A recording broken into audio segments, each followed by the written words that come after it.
The Wall, released in the year 2012.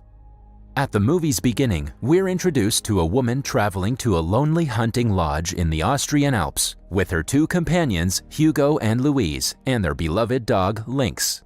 After they arrive, Louise demands that Hugo join her at a pub in a nearby village, leaving their dog as well as the lady behind, since she insists on relaxing. The woman sleeps alone at night, waiting for her two friends to return. The following day, she discovers that her friends haven't yet returned to the lodge. Because of the silence that surrounds her, she suddenly feels insecure. She is worried that something has happened to her friends. The woman walks into the village, trailed by her dog, searching for her friends. As they go down the street, the dog suddenly stops and begins barking. The woman approaches to inspect the situation, but the dog refuses to step ahead. The dog seems to have witnessed something terrifying. The dog does not listen to her and instead continues going backward. As she travels along the path, a strangely invisible wall unexpectedly stops her progress. She is wholly perplexed since she sees nothing in front of her. She feels the wall with her hands, which looks translucent like glass and is linked to the rock. After numerous failed attempts to go past the unseen barrier, the woman returns to the lodge with the dog. Later, she comes close to a farmhouse, but the invisible wall prevents her from interacting with the two owners, who appear to be stuck in time. She pushes the wall with her might to pass through and screams for assistance, but no one hears her. Although the water from the tap continues to flow, the pair appears to be still, as if they are some sort of video game characters. The woman is bamboozled by the strange atmosphere, and after a while, she gives up and departs. Every day, she visits the place to see whether the wall has vanished, but gets disappointed and returns to the lodge. One night, she is awakened from her sleep by a loud sound outside the door. She's terrified, so she double-checks everything after opening the door. To her horror, she notices that the wall has shrunk and stands in front of the lodge's main entrance. She starts screaming when she feels the wall and then wakes up. The next morning after waking up, she carefully opens the door to see if the wall has shrunk. She is relieved to discover that her entrance is clear and the wall is absent. After re-exploring the area with binoculars, she determines that the couple at the farmhouse and everyone else in the village must be dead. While walking around the area, the woman comes upon a cow and decides to take it. She feeds and milks the animal, which she names Bella, knowing it is a blessing and a hardship. She eventually becomes motivated to break through the barrier. She climbs into Hugo's car and drives down the road towards the village, attempting to go past the obstacle, but ends up colliding with the invisible wall. Her head starts bleeding and she is hurt, yet the wall remains intact. In the following scene, we find her writing down her experiences on paper inside her residence. She begins by stating that she's been inside the home for 10 days and no one has come to see her. She begins to cry in her bed and even considers taking her own life, as it is the only option available to get out of the predicament. She also thanks Hugo for stocking up on enough provisions to last the entire winter. Defying despair, the lady determines that she can make it through the summer with the cow and her never-ending wood supply. She keeps track of the passing time by checking off the days on a calendar while she grows potatoes and seeks food, a reminder of the civilized existence she still has. On one of the days at the lodge, it's drizzling outside. All of a sudden, the woman hears noises coming from the outside. She is terrified and steps cautiously outdoors to see a little, frail cat drenched in the rain. She then adopts the stray cat. Soon, the food starts to run out because they've been living together for 4 months. Winter is approaching, and she will be in charge of the food supply for the entire season. Because of this, the woman is forced to participate in the bloody business of hunting animals for meals to survive. She goes deer hunting in the woods with her dog Lynx, but gets injured by the rifle's recoil while attempting to shoot down a deer. After the failed effort, she returns to the wrecked automobile location. She discovers a map in the car, which assists her in locating the way to another neighboring resort. One early morning, the woman goes to another lodge in a high alpine meadow, followed by her dog Lynx.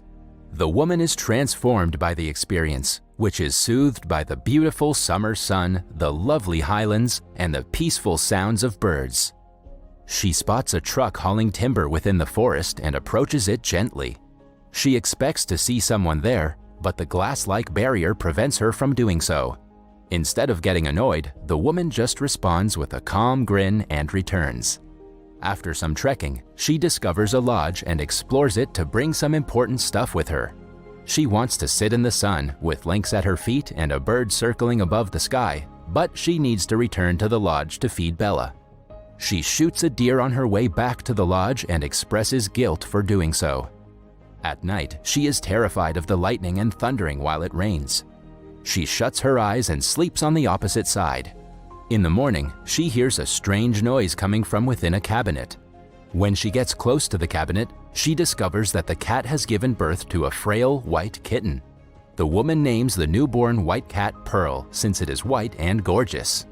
She believes that the small cat is unlucky to be in an unknown location like her. She then says that she is just like the animals who all die at some point. Later that year, on July 20th, the lady harvests the hay in the meadow with tremendous labor. During the harvesting procedure, her hand becomes infected with sores and fractures. She returns to the lodge with a bale of hay. Because of the weather and her physical limitations, it takes her around 3 weeks to harvest the meadow. She describes how, despite fall being her favorite season, she felt extremely unwell. She couldn't sleep at night and had more complex and vivid nightmares than normal. However, there was someone to always cheer her up. Because Lynx is her closest pal, he couldn't stay unhappy for more than 3 minutes, and she couldn't stay sad next to him. He is always energized and cheerful. The lady also believes that something unique about her causes Lynx to bow down when he sees her. When the woman travels to locate a new path, she comes across a tree full of human clothing. The wind continues to blast snow from the mountain and it gets very chilly outside. She is compelled to remain inside the lodge to stay warm. She is still concerned about the cats, particularly Pearl, the white one. She later reveals that Pearl had perished in a 3-day windstorm. She returns to the jungle early in the morning and discovers Pearl's body. The woman then buries Pearl, mentioning that the windstorm had also stopped at the end of the night. It's the first time she had to confront death in the woods. The woman feels that she is the only one in the forest who can distinguish right and wrong. From November 5th, the woman begins writing her report on the backs of old calendars and stationery. A harsh winter awaits the woman and her animals. She feels that Bella is going to give birth to a calf. Bella holds a special place in her heart, as if she were her younger sister, who, like her, has been through a lot in her life. She also feels outraged at the prospect of having to continue killing animals for food. She cannot sleep at night due to her guilt of murdering the helpless animals. In the next scene, Bella, the cow, begins giving birth to a calf on January 11th. The lady chooses to participate in the deed with her. After a long battle, she gives birth to a healthy calf. In the weeks ahead, the woman becomes exhausted and fantasizes about collapsing into the numbing snow. The lady and her animals depart in a group on May 25th, after spending a year at the lodge in the small valley. They climb to the high mountain pasture where they spend the summer soothed by the bright sun and star-filled evenings. She has begun to experience less homesickness and worry. She states she didn't keep a diary when she was at the pasture hunting lodge. For the first time in her life, the woman feels quiet in her thoughts. She didn't even make a note of the crucial occurrences in the pasture, since she believes they are still so fresh that she may write about them at any time. She is seen relaxing in the pastures, enjoying the scenery, the warm sun in the day, and the stars at night. During that second summer, she begins to undergo a transition, as if her newer self is being absorbed into a bigger totality. The lady returns from the pasture in October and resumes writing her report. Winter arrives rapidly, followed by spring. She feels that time is flying by and she has no recollection of writing it. She feels that while she is working on anything, time passes quickly, and that when she is through, it embraces her again. In the following scene, the woman is shown sitting quietly in her chair, pondering about Lynx. She conveys her empathy for the animals and humans that are forced to live their lives against their will. One morning, she notices a white crow who seems to have been shunned by her black family. She thinks the crow is lovely and mentions that it's absurd that there should not be a white crow. She provides food for the crow after its flock has flown away, believing it to be like her, alone in the woods. The lady gradually disengages from her history and flourishes in a new order. In June, the woman and her animals return to the meadow, but she isn't as enthralled as she was last year. She says that Lynx is now unafraid of anything and does not believe that she will disappear into thin air. A dog's most significant dread is being abandoned by the person they love. She believes she and Lynx share a profound understanding. One day, Lynx detects something when returning from a hike and races towards the lodge. When the lady arrives at the lodge, she witnesses a strange man slaughtering Bella's bull calf with an axe. She hurries inside the lodge to retrieve her gun since she is terrified of seeing it. The guy murders Lynx as he attempts to stop him. The woman pulls out her rifle and fires at the stranger, killing him. She's devastated when she sees Lynx lying dead on the ground. The lady buries her dog Lynx after throwing the stranger's dead body over a cliff. In the early morning, she and Bella the cow leave the pasture and return to the small valley. She harvests potatoes, fruit, and straw in October, which takes a week. Winter will be here before we know it. The woman finishes her report on February 25th, having run out of paper to write on. The film comes to a close here.